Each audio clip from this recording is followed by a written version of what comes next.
So I'm going to go over a lot of technical things that you should know about, things to expect when you drop the kids off, things to expect about the program, and things to expect on visiting weekend. You have in your kids' backpacks a parent guide, which you also have on your dashboard in Campminder, the Camp and Touch program. And there's also a camper guide for the kids to look through. It talks about all the different programs. If the kids can look through it with you, that would be great. Now you also fill out a profile. I think it's called the Camper Confidential. And it kind of gives us an idea of things that you'd like the kids to do and things the kids would like to do. And it also talks about anything we should know about the children that would help us fulfill their needs and help them have a better time at camp. Let me start off with transportation and transport. And I have Darren here, who's one of our assistant directors, and he's in charge of getting the kids to camp, getting them home from camp. We also, if we have to get a kid who's taking kids to take ACTs and SATs and Regents exams and trips to the orthodontist. Darren coordinates all that. So I'm going to let him talk about travel and what it takes to get the kids in here, what you should be expecting at the buses, and then when he's done, I'll tell you what to expect here at camp. Because unfortunately for Darren, he's never at camp on opening day. He's picking the kids up physically. He goes to the airports where we fly in about 550 kids during the course of the summer. Darren? Who's ready for camp?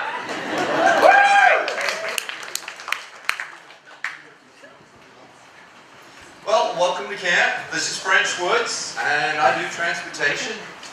Many of you drove here, and if you don't want to drive here, we do buses. We have lots of bus locations everywhere. We do Newark International Airport, we got Newark, New Jersey, we got Manhattan, Westchester, Queens, Boston, Philadelphia. We do pick you up, we will take your bags, we'll assist you, sign you in. I'm not sure. Let's start with questions. What questions do you have about transportation? Because we got the buses, we got the staff, we'll pick you up, and we'll grab your bags for you.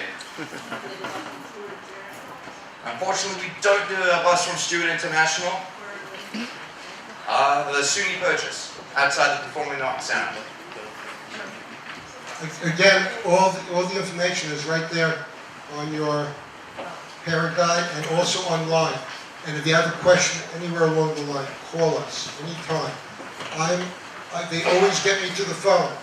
Now, during the summer, they're probably going to get me to the phone till 10 o'clock at night. So don't be afraid to call if you have anything going on.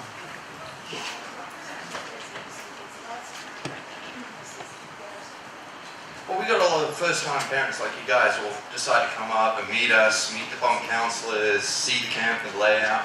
Now that you've been here and you've met us, you might just decide, yeah, I don't want to do the 3-hour drive, let's put them on the bus and send them up. We like you guys, we trust you guys, so we can send you on the bus. But it's a nice little mix. A lot of returning families utilize the buses, and also a lot of first-time parents decide to come up, drop them off, see the camp. So it's a nice little mix. What else we got?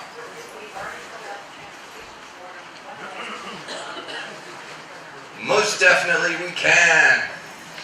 Just give me a call in the office, I'll change it for you. I think the form is still editable, so you can still change it on the form. I will be locking those down in a couple of days, just to secure the number of buses.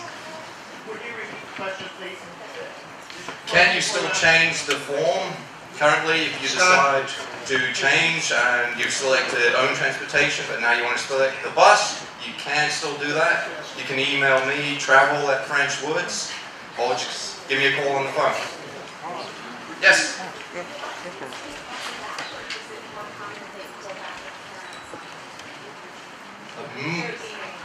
It's more common that the parents come up for the visiting days, see all the performances, and then take the kids home Although we do have the same drop-offs, the same locations, we can still do the drop-offs as well, but a lot of parents decide to just take them home. Hi there. What kind of buses do you? We do have coach buses, charter buses. We do Schaefer's, based out of Endicott, New York. There are 55 passenger buses. If you contact me, we can give you some more information about them. If you go to schaeferbuses.com, you can look them up as well. We do have all the safety information for them as well. We've used them for a number of years. They know the exact locations, they know the times, and we have a really good relationship with them. Yes, right in the back. So there's really nothing they're missing if they come home with us after the performance and don't take the bus back the next day. Once they're finished with their performances, you take them home. The day that the camp ends, for first session it's June 27th, the second session is July 17th, and so forth. That day is a travel day. They leave by 9 o'clock, all the kids are gone. So if you take them home the day before, after they finish their shows, there's nothing wrong with them. The problem is, they might fight you and want to spend one more night with their friends. That's the only problem parents have. Because they're happy to take the kids and go already, but sometimes the kids don't want to go. But we're very flexible. We just want to know a little bit in advance that you're taking our buses or you're not. Because what we do is, if someone says they're going to be on the bus, we wait, we'll call, and a lot of the parents get angry at us that are waiting while we're trying to make sure we didn't leave anybody behind. And then we'll find out that the parent took the children up already.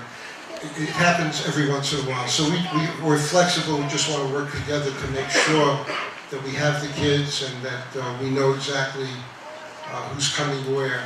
And all you got to do is call Darren. Darren, you'll be able to get in touch with him the day of travel. His phone will ring in his pocket when you call him. So he's always connected. Yes?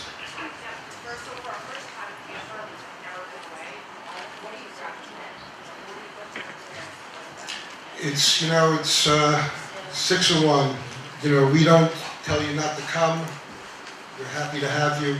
But I'm going to talk about homesickness and dealing with that. And from what I talk about, maybe that'll help.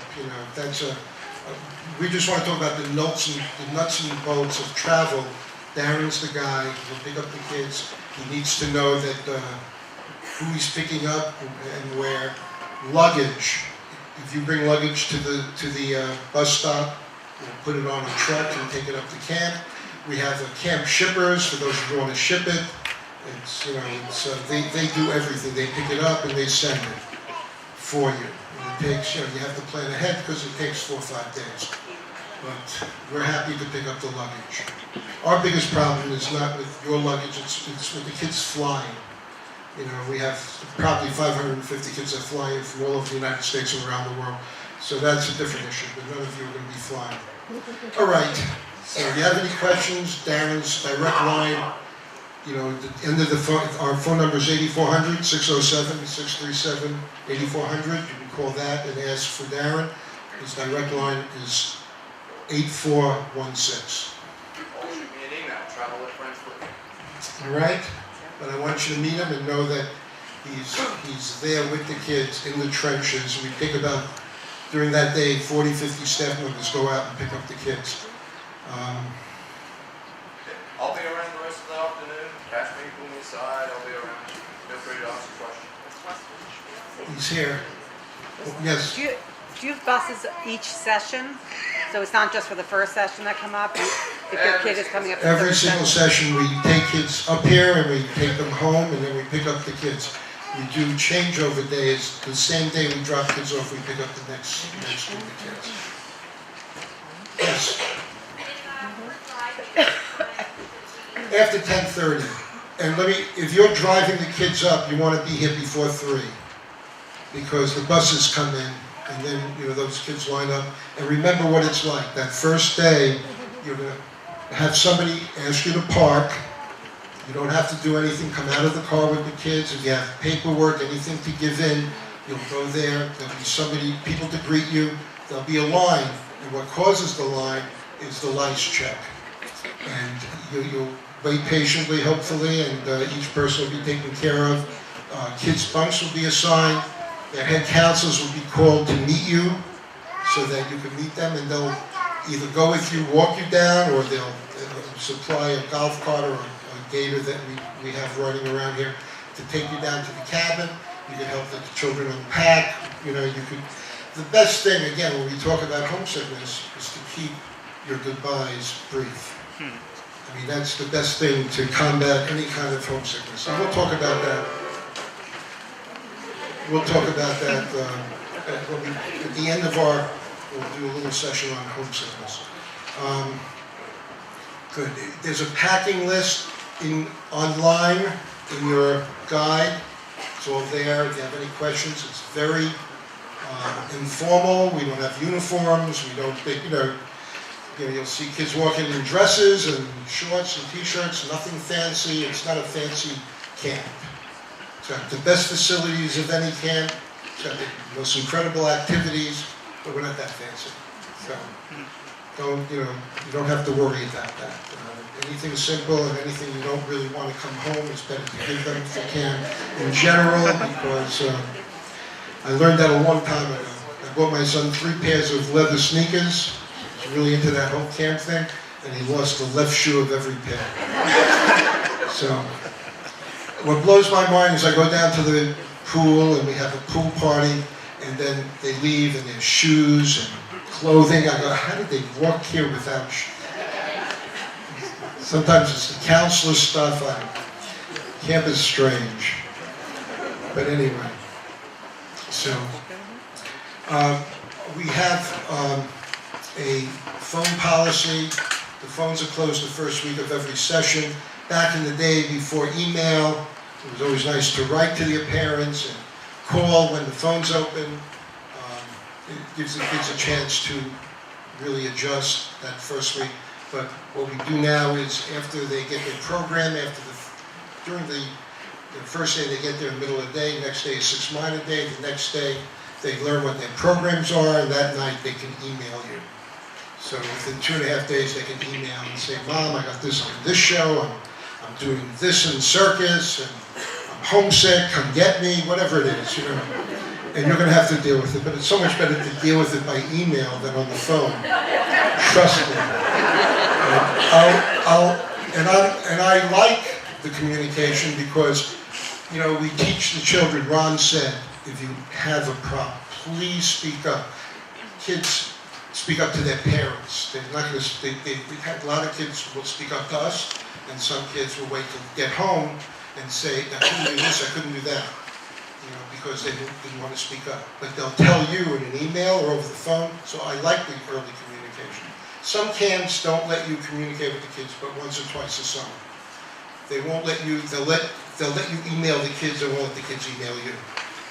I don't know if you're aware of that.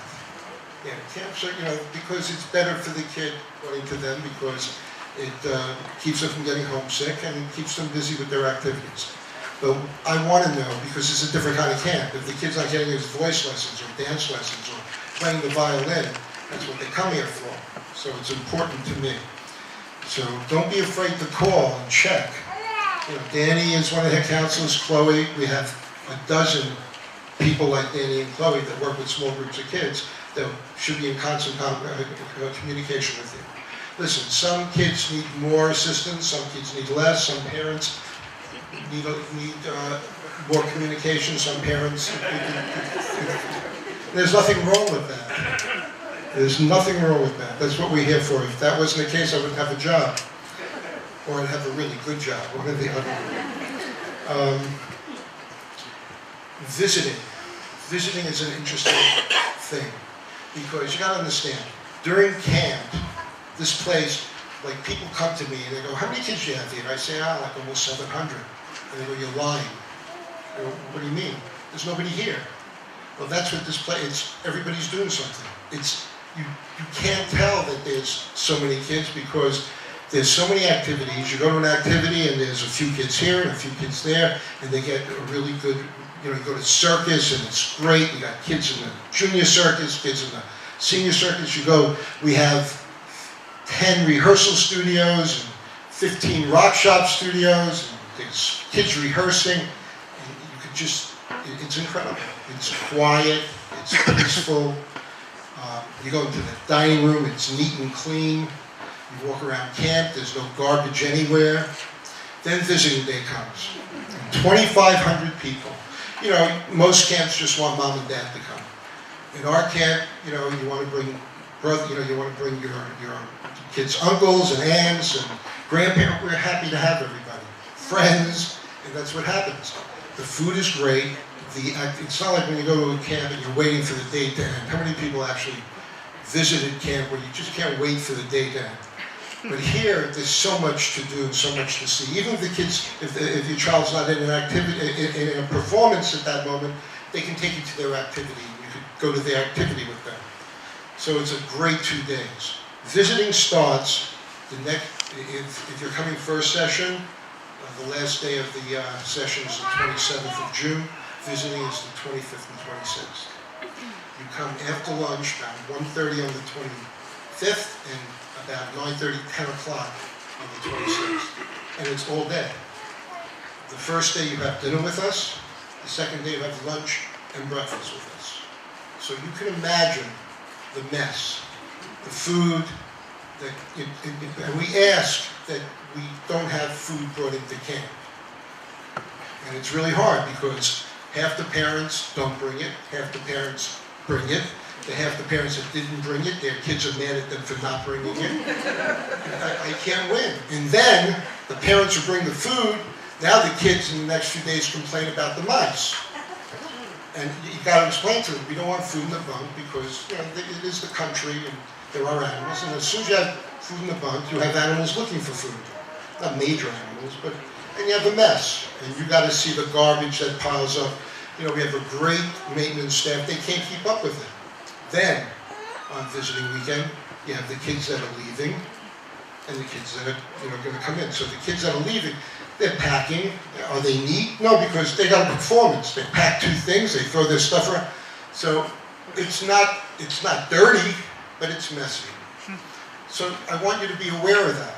You know, I want you to understand that, you know, to have 2,500 people descend on the camp and use all the toilets and use all the bathrooms and, you know, lie down in the bunks, take a nap, all that goes on. It's not going to be the neatest place, but if anybody, you know, is upset about it, come up on a regular day and you'll see this place is run like a machine.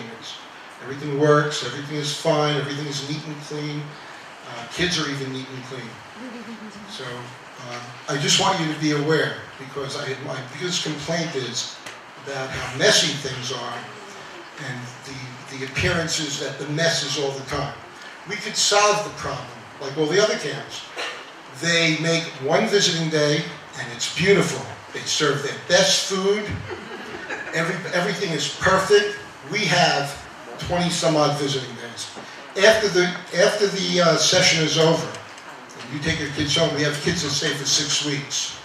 So if your kid is staying for 6 weeks, this is another thing that parents have to understand. There's something called carryover shows. We want kids to have a lot of opportunities. So for the kids that are staying 6 weeks, we have a show that begins in the middle of the first week of the next session. So your child could be conceivably in a carryover show. So, you know, you might come up for visiting day at the end of the session, go home, come back the next weekend to see another show. Don't be mad. You know, the parents tell me I don't want my kid in a carryover, and the kid loses an opportunity to get into a more sophisticated show. Because the carryovers are more sophisticated, because they take a little bit longer, and, you know, we do it for the kids. We want them to have every opportunity. So I just want you to be aware. You know, some parents are saying, you know, I'm here every week because the kids are in a concert, and the kids are in concerto night. It's, you know, so we have a lot of visiting. The food that you got tonight was what we planned for the staff today, this afternoon. You know, we opened up the alternate food area, we wouldn't have opened it up for the staff. We would have served the hamburgers on the lines with them. But when we do it during the summer, you can see there's a better flow. So you're gonna get the food the day you come up to visit that is in the progression on our schedule. We don't make, because we can't. You have 2 days at the end of every session. You have the next weekend, you have concerto night, you have special events that come up, so parents are constantly visiting for performances. And a lot of the performances you'll see in the guide, please call to make an appointment so we know you're coming. So I just wanted you to be aware that the camp during the regular part of camp is quiet, neat and clean. But when 2,500 people visit, it's not going to be as quiet, neat and clean. But it's a great day. You'll love it. See the kids, what the kids accomplish, meet their friends, how happy they are. It's worth all the schmutz, let me tell you. When you do come to see the shows, we teach the kid theater etiquette. And there's a lot. There's concerts in theaters, there's shows, there's magic shows. And the etiquette, of course, you should get there on time. You shouldn't leave when your child finishes their performance, wait for the whole thing to end. Sometimes it's difficult. We don't allow flash photography, but there's less and less of that nowadays with the way cameras are. We videotape, like they're videotaping me now, everything. And you can actually buy it and order it up at the office or call in and we'll send it to you at the end of the session. We send out about 1,500 DVDs. I think that's going to change soon because I think even DVDs are going out of style, so probably have a way to post it or something. But every show we do, we play for the rights. So when you look at the list and you see the shows and we tell you that it's like 85–90% correct, sometimes at the last minute we can't get the rights. And we have to change the show. We wanted to do Grease one summer. You think that would be easy? They wanted $10,000 for the rights that particular summer. So crazy things go on, so who knows? But we do pay for the rights to every show. So, we are happy to put it on and happy for you to see a child. We don't allow pets on campus because you have kids that are afraid of dogs. I have 2 dogs, you probably saw them as you came down to camp, and they never go on camp. I had another one years ago, Golden, sweetest Golden, and the one time I took her on camp, one of the kids said, I'm afraid of dogs, and ran up a hill, and I really thought she was going to get hurt. So I never bring the dogs onto camp. Kids come to my house, play with the dogs, it's great for homesick kids. Rose, you met Rose, she'll cook cookies for birthdays, for kids who are a little homesick. The bunk gets together on my porch and Rose will cook for them. And we try to go the extra yard to kind of keep everybody happy. But only my dogs are allowed on camp. And they're not even on camp, they're off at camp. So unless it's, of course, if it's a support animal, that's something altogether different. We won't stop that. We have something called personal expense deposit. When you got your credit card statement, you saw some extra money taken from you. Some of you knew about it, some of you probably didn't. It's $175. It's money that's there for an emergency, and also we have the camp store, and we have in the store juice and fruits that they can just take. There's no additional charge for that. But if they want to buy, they have some other candy or they want to buy a shirt or a hat, or if they lose something and they need a toothpaste, a toothbrush, whatever, it's all there. So there's no real exchange of money. They use that PED and they debit your account. And they keep track of it, so if they ever want a statement of what they had bought, it's there. I banned my grandson from going in there because he used to buy all sorts of junk. So I told him you can't keep giving him stuff. So we all have to put in PED. Ron's kids, grandchildren have PED, my grandchildren. So that's one of the things that is very important. If there's an emergency and the kid needs the tights, something for a costume, tennis racket, whatever, we'll send somebody out and buy it and just use the PED. So be aware of that. Now you know about the camp store. At night we have something very unique called Canteen. It's at the end of the day. The kids have social time. When you go on tour, you'll see the canteen. There's a stage there. There's a DJ booth. We have a DJ every night. Sometimes we have live music. and the kids get pizza, ice cream, and milkshakes. Pretty much every night. It's great. We're finally getting calmed down. So we want the counselors to work. We don't want them to have an easy time.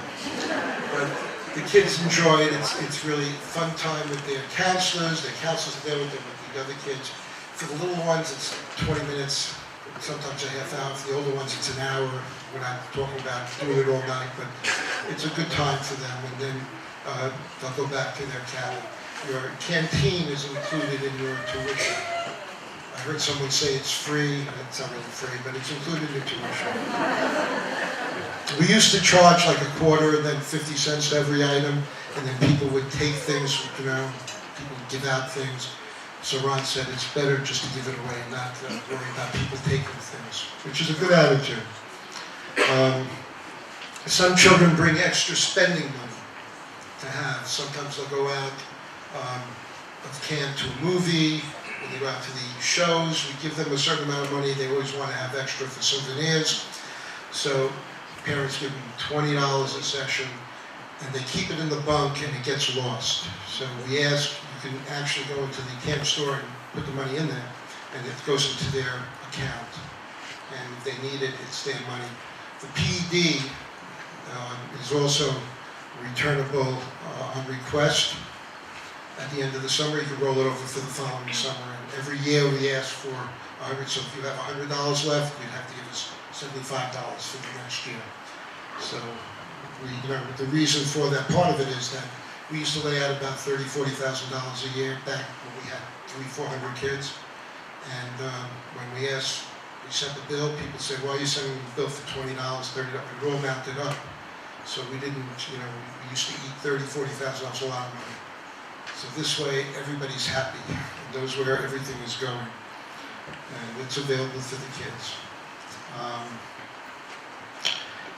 Healthcare, that's an important issue. Now we have a nurse in charge every session. Heather's here, she's one of our nurses in charge, Jill's another. And she's going to be available to talk to anybody afterwards. She's going to be in the infirmary. If she wants to say a few words, she can, but I know that personally she'd be happy to talk to whoever needs to speak with her. Our infirmary has got 20 rooms. 10 are rooms for kids who are ill. Hopefully we never have to use too many of the rooms. The other 10 are for our 9 nurses and the doctor.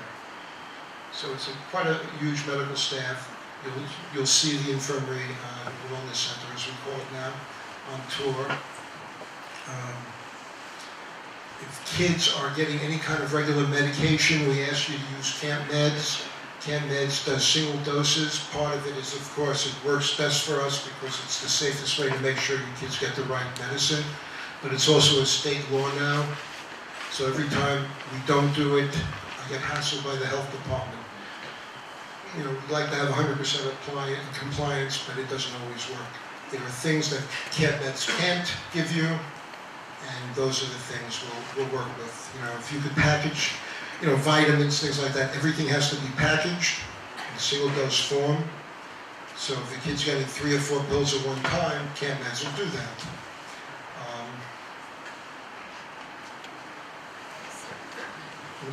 Something just flew out of my head about the medication.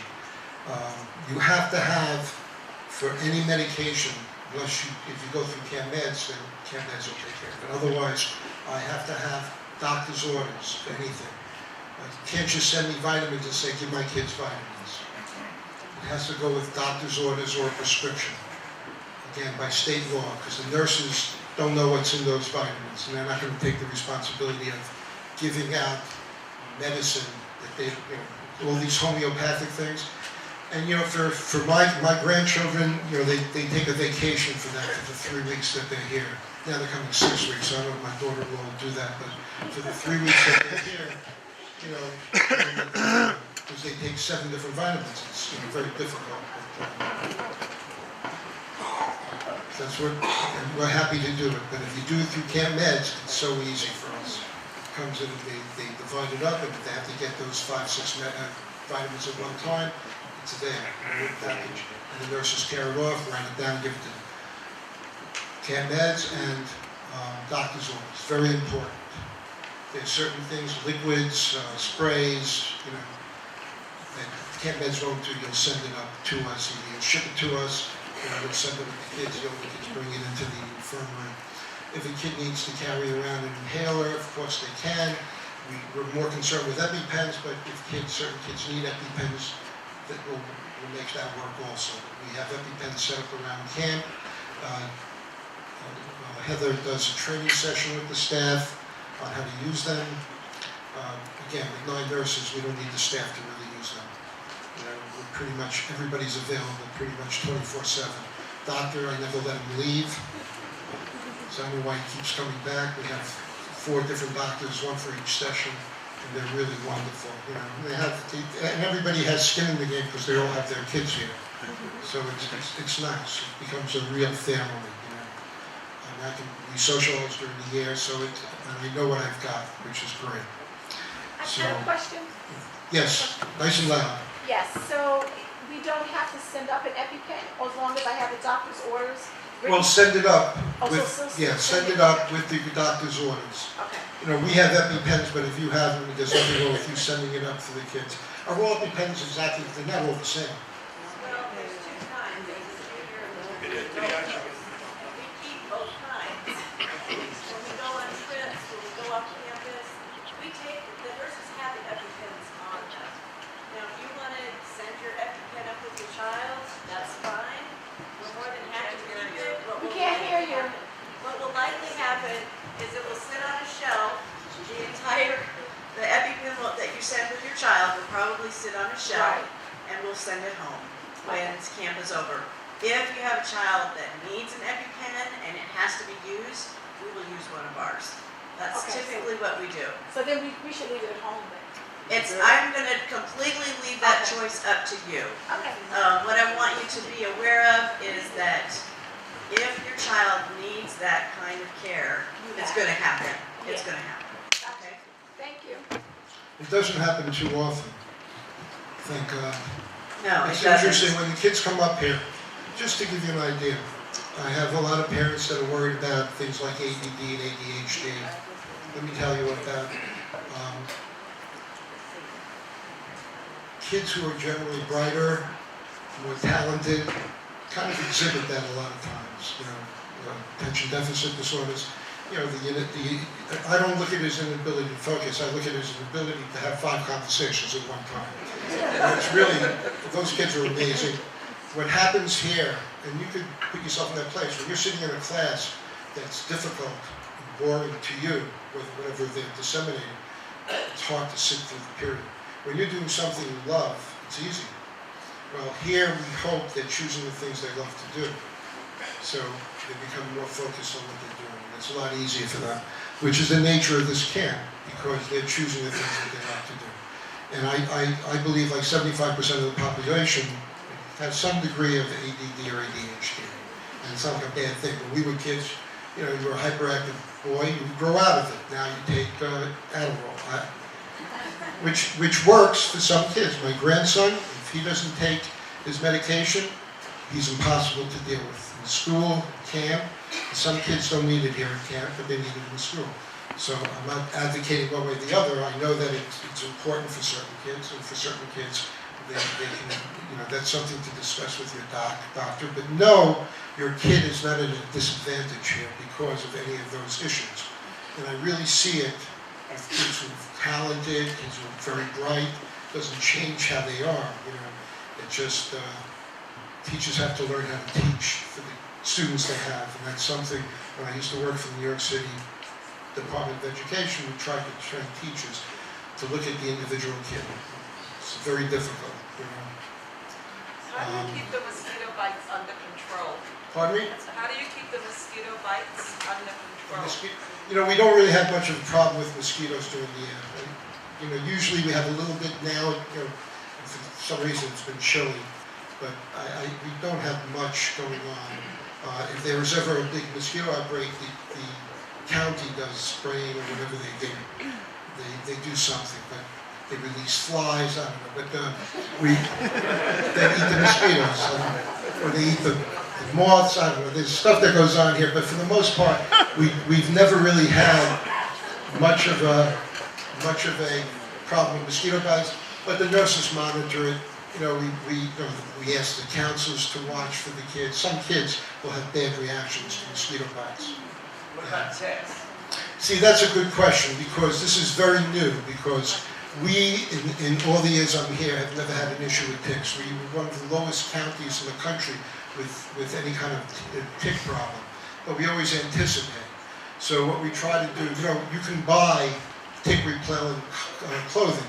There's a such, you know, you buy the same clothes you're wearing, they put a certain chemical on it that's supposed to be, you know, eco-friendly. What we do is we teach the counselors and the kids to check themselves for ticks. It's not a camp where they're going out into the woods and hiking and you know, they're doing theater and dance inside buildings. All the grass is cut short. You're not going to find ticks in short grass as much as you will in high grass. When they go out horseback riding, they're wearing long pants. They're wearing, you know, the proper equipment. But we have to be aware. Our nurses are trained to deal with that. If there's any kind of issue, whether it's temperature, they get hurt, somebody will call you from the infirmary. You know, we've had kids, you know, one thing I always do, if my kid fell, I might say, come on, get up and walk it off. You know, the old baseball thing, he can walk it off. If it's somebody else's kid, I will not do that. I will send them for an x-ray before until I'm sure that they're okay. So we go the extra yard to make sure that the kids are okay, they're safe. So if you get a phone call that, you know, your kid fell and, you know, Isaac's sending him for an x-ray, it's because of my own paranoia. They're probably okay, and I'll let you know that. But if it was my kid, I might just say walk it off. But it's not my kid, and I would never do that, you know. So know that, you know, you might get a phone call. And 90% of the time, 95% of the time, the kid comes back and they laugh at me. But it's worth it. You can ask Heather. They've all been trained. Better safe than sorry. And they've all been trained to call the parents and let them know what's going on. I'm a parent. I want to know what's going on. It's not unreasonable. It's not unreasonable. You pick up the phone and call to check up, to see what's going on, especially if there's an issue. So I'm always available. They will always get me to the phone. They'll track me down. I have a radio, and I have one of these things. You're going to see what they've given me. So with this, so they'll always get me. And my cell phone has an app on it that they can reach me at. So they will always get me.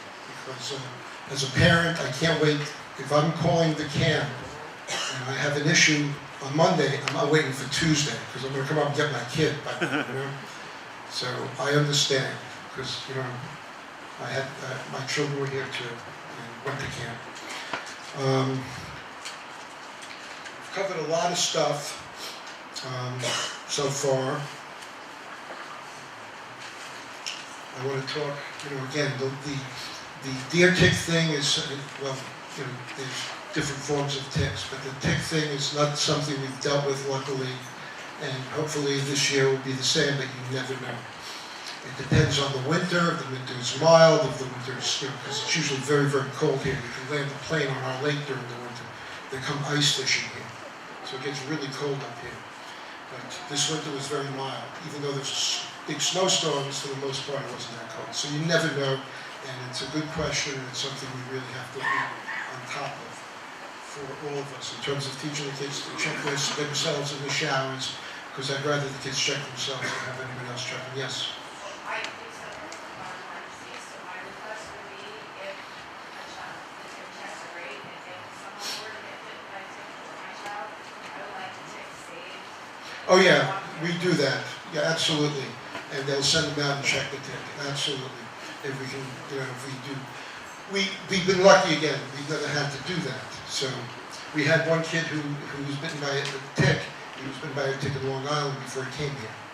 You know, but we didn't know. You know, he did have Lyme disease, but they traced it back. So we have never had an incident here. Again, we're not going out into the wilderness. We're not doing overnights. We're not going through the tall grass.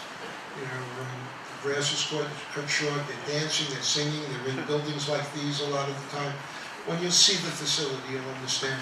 And you also have to remember, we have 3 weeks to get the camp ready. You know, we have a guy that comes down here for 1 day, he'll pave every pathway. We're building buildings now, we're building another bathroom, you'll see all the construction, that's all going to be done by the 8th. So, and everything is, you know, all the buildings will be open, there's a lot open now, but we're still halfway to getting ready for the summer. And you'll see a lot of the stuff. If you know camp, you'll understand what this camp offers compared to any other camp, just by the different facilities we have. So you'll understand that. Food services, one more thing. If anybody has any food services issues, they can also go over to the dining room after they finish their tour and speak with the chef. He's wonderful, he's knowledgeable. He lists the ingredients of all the foods on the windows of the lines when the kids get on the lines, and on the alternate food area. So the kids know if it has milk product, if it has soy, if it's gluten-free, or if it's not. So a lot of kids who have gluten allergies manage to do real well without any special food. Some kids who might need food that can't be contaminated or cross contaminated, he has a special area where he makes parallel meals.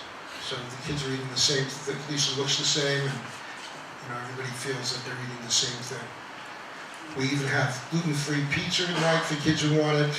Then we make pizza without cheese, just sauce for kids who have lactose problems. So we try our best. We're nut-free, so that's another thing we have. We don't do peanut butter, we do pea butter or something. And the craziest thing is, it tastes just like peanut butter. If you put it with jelly, you can't tell the difference. If you don't, it's just a little bit drier. And you can't tell the difference. So these are the things I'm learning at camp every year.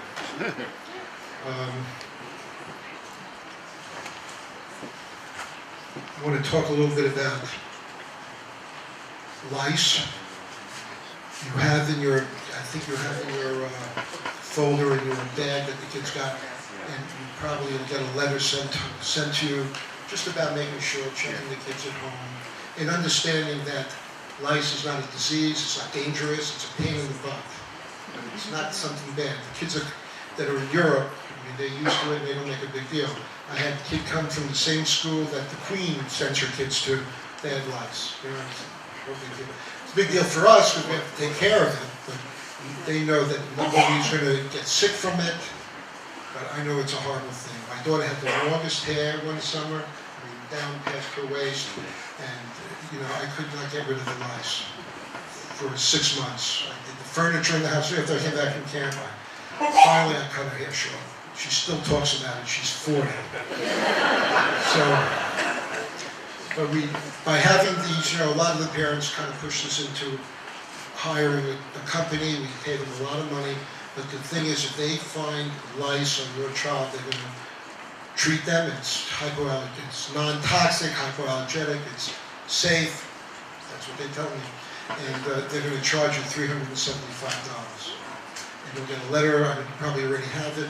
But it's been incredible. Since we've had them, I think it's 5 years now, we haven't had any lice breakouts. And when you have a lice breakout, it's really hard to stop in a camp. Especially a camp like ours, because the kids in traditional camps go together as a group. Our kids go to different places, meeting different kids, and so it's very difficult. But since we've had these people, it's been great. And we've had no outbreak. It's very difficult because they check the kids at the beginning, they come back and recheck, they check before they leave. I mean, it's constant. And it's a lot of work, and it costs us big bucks, but it's worth it, I think, to keep the lice away and have the kids go home without spending 6 months trying to get rid of them from your house, regardless of how non-dangerous you're not going to get sick from it. But it is. I want to talk a little bit about homesickness, because that's one of the issues. And the thing about homesickness is that everybody gets homesick. There's different degrees, but there's nothing wrong with getting homesick. It means you like home, which is good. Our biggest problem dealing with the kids that might be homesick or not, is the kid sick parents.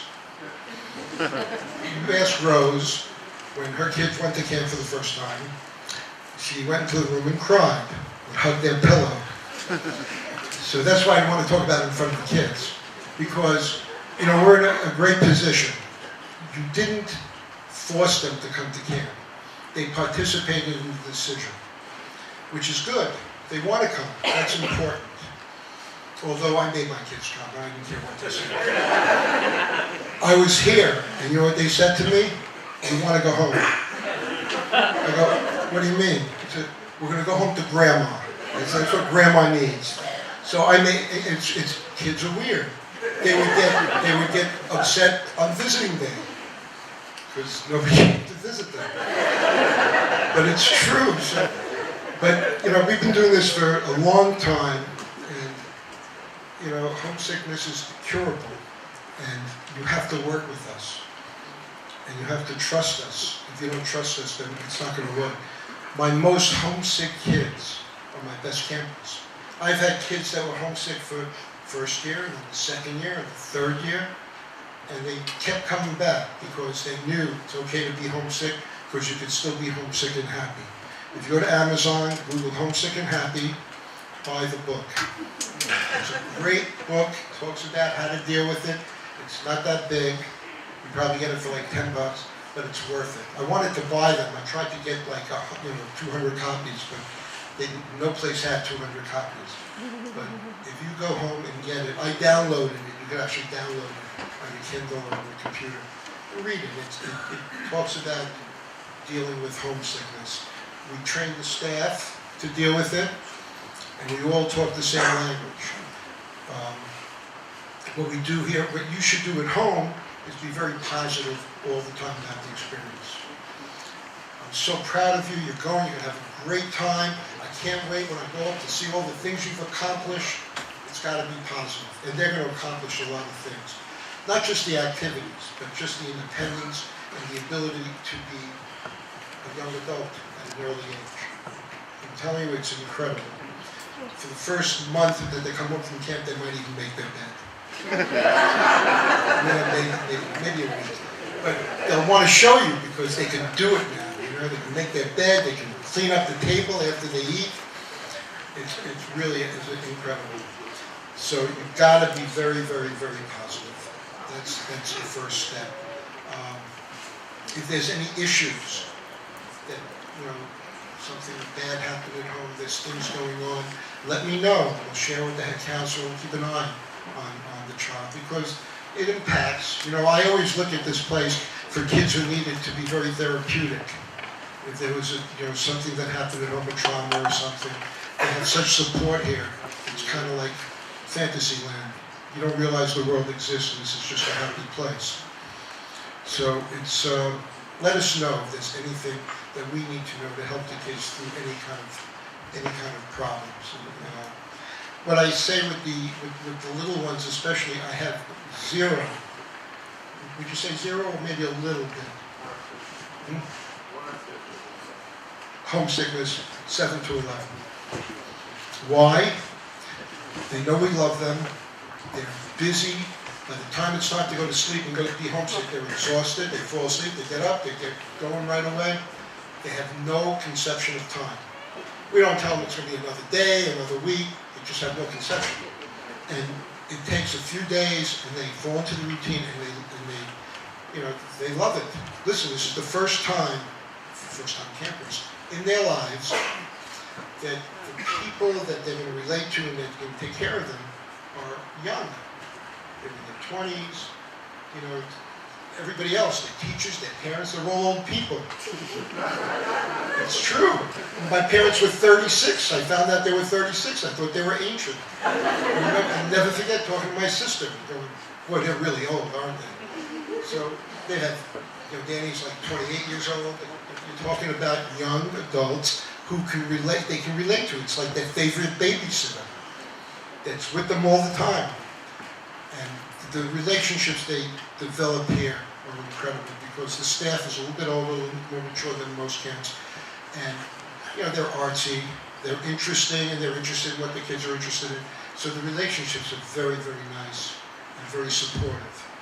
And in general, the kids are like that too. The kids are precocious, and it goes a long way to develop great relationships.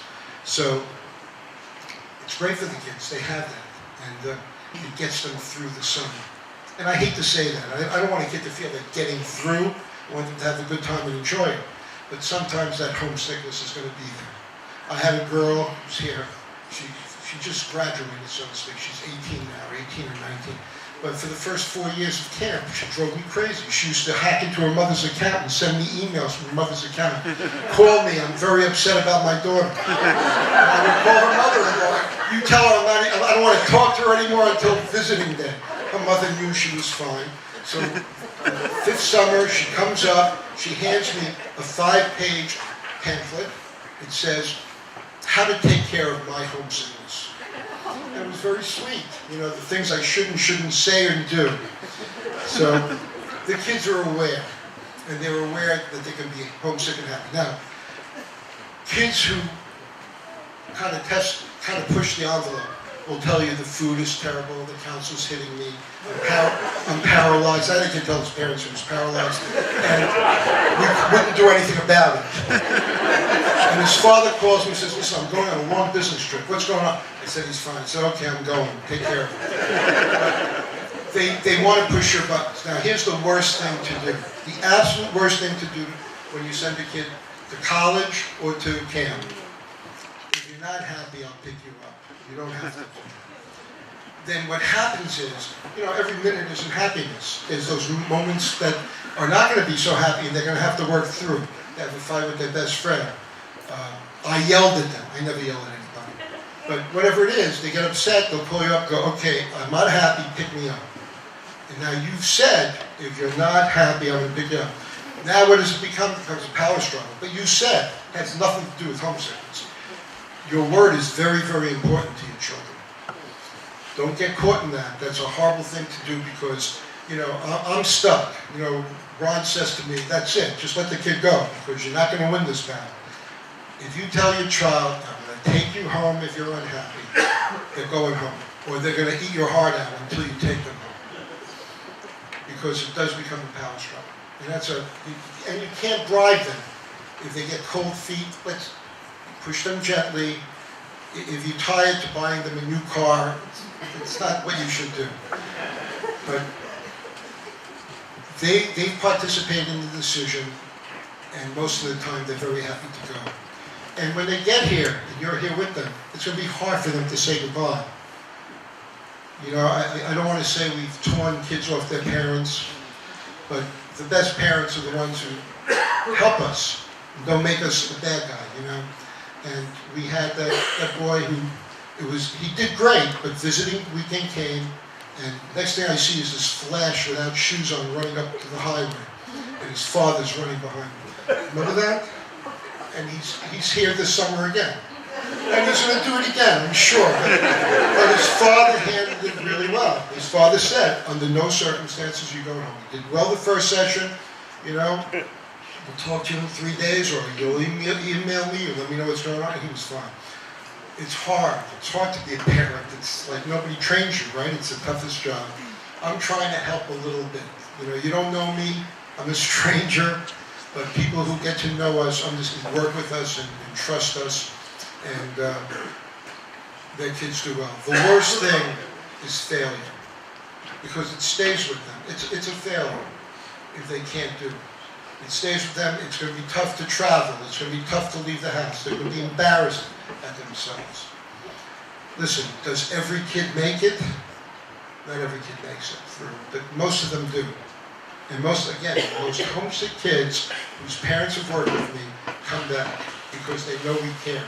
I had one parent who, I'm telling you, I don't know how she can pick her up. The girls tried for 3 weeks, and then come October, Mom says, could you take her back? She wants to come back. And that's what happens, because as homesick as she was, she knew she was safe, and she knew that she was cared for, she met nice kids, and she had a good time. What we try to do with a homesick kid is keep them busy, make sure they know we care, get them involved with other children, we don't want them to sit with me, because that defeats the purpose. We get them involved, and the other kids are supportive, and what happens is they do very, very well. But you got to work with us. Let me see what else.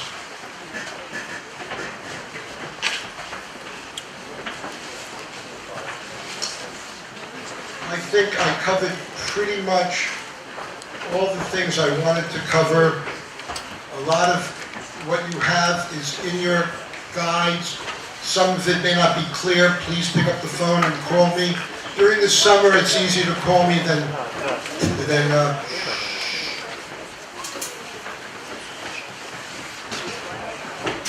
kids should have just waited outside for us. It would have been easier because we're going to go out in 2 minutes. Again, I feel that we're giving the kids a precious gift. Being in a place like this, more than the activities and the facilities, the independence and there's a lot of kids here. I can start my own camp. Do you guys have any questions at all? Yes. Yeah, just go into the office on the way out. They're up there. Yes.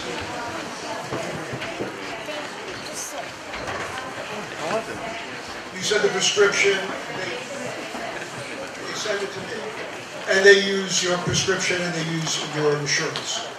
They pretty much cover anybody's insurance. And if there's a problem, call me. Okay. Yes, nice and loud. I just have one question. A first-time camper is 8, and I think I understand it. They get assigned to one counselor that's in their room, and then something about they get escorted. Oh, let me explain. We have our youngest kids, and we have, in the youngest bunks, we have 3 general or 4 general counselors that are with the kids. In the older bunks, 12 and up usually, all the counselors, it's like high school, they go to their jobs and the kids go to their activities. With the little ones, there's somebody always taking them and picking them up. And they work together as a group. There's like 20 or 25 on each side of generals that work with the littlest kids.